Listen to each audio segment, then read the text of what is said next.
Hi అండి, నమస్తే అందరికీ. Welcome to Shri Telugu vlogs. ఈరోజు నేను 1 కేజీ సేవ్ని ఈజీగా అలాగే తక్కువ టైంలో ఎలా చేయాలో చూపిస్తున్నాను. ఇలా చేస్తే చాలా క్రిస్పీగా కూడా ఉంటుంది, ఆయిల్ కూడా ఎక్కువ పీల్చదనమాట.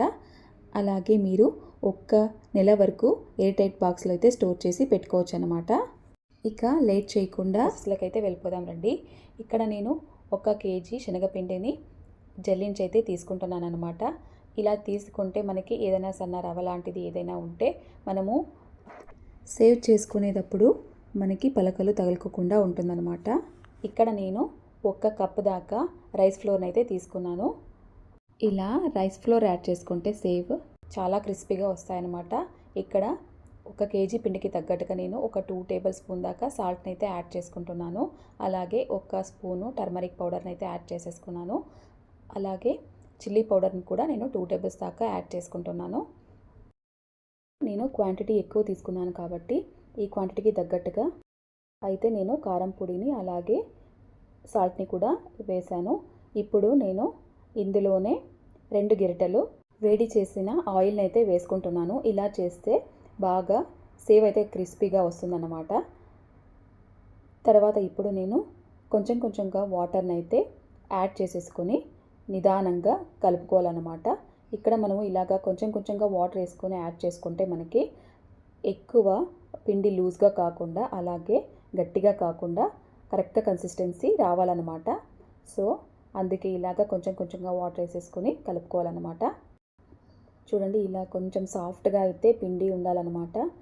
ఇలా సాఫ్ట్గా కలుపుకుంటే మనకి సేవ్ మిషన్లో ఈజీగా ప్రెస్ అయితే చేసుకోవచ్చు అన్నమాట. సేవ్ చేయడానికి సేవ్ మిషన్ అయితే తీసేసుకొని అందులో ఆయిల్ అయితే లోపల గ్రీస్ చేసుకోవాలన్నమాట. ఇలా గ్రీస్ చేసి పెట్టుకుంటే మనము పిండి గొట్టంలోకి అతుక్కోకుండా ఉంటుందన్నమాట. ఇప్పుడు మనము పిండిని మనకి ఎంత కావాలో అంత ఈ గొట్టంలో అయితే పెట్టుకోవాలి. ఇలా పెట్టుకున్నాక మనము సేవ్ మిషన్కి క్యాప్ని అయితే క్లోజ్ అయితే చేసేసుకోవాలి. ఇలా క్లోజ్ చేసుకున్నాక మనము ఇక్కడ ఆయిల్ అయితే హై ఫ్లేమ్లో హీట్ చేసుకోవాలన్నమాట. ఆయిల్ హీట్ అయ్యాక మనము లో ఫ్లేమ్ పెట్టుకొని మనము సేవ్ని అయితే ప్రెస్ చేయాలి. తర్వాత మనము మీడియంకి అయితే అడ్జస్ట్ చేసుకోవాలన్నమాట. ఎందుకంటే ఆయిల్ ఎక్కువ హీట్ అయి ఉంటుంది, మనకి వేసేటప్పుడు చెయ్యి అయితే బాగా హీట్ తగులుతుంది. అందుకే మనము లో ఫ్లేమ్లో పెట్టుకొని తర్వాత మీడియం ఫ్లేమ్కి అడ్జస్ట్ అయితే చేసుకోవాలి. ఇలా మీడియం ఫ్లేమ్కి అడ్జస్ట్ చేసుకున్నాక మనకి ఒక 2 మినిట్స్ వరకు కుక్ అయితే అవుతుంది. తర్వాత మనము అదర్ సైడ్కి ఫ్లిప్ చేసుకోవాలన్నమాట. చూడండి, గోల్డెన్ రంగు వచ్చాక మనము ఇంకా తీసేసేయాలన్నమాట. ఇలా చుట్టూలా ప్రెస్ చేసుకుంటే మనకి తినేటప్పుడు కూడా చాలా బాగుంటుంది, అలాగే క్రిస్పీగా వస్తుందన్నమాట. అలాగే మనము మందంగా ఉండే బాండ్లీ పెట్టుకుంటే మనకి ఈవెన్గా అయితే కుక్ అయితే అయిపోతుంది సేవ్. చూడండి, ఇప్పుడు ఇలా అయితే రెడీ అయిపోయింది. సో ఇప్పుడు ఇంకొక బ్యాచ్లో నేను ఇలాగే సేమ్ ప్రొసీజర్తో మరొకసారి ఇలా చుట్టుగా రౌండ్గా ప్రెస్ చేసుకుంటున్నాను అన్నమాట.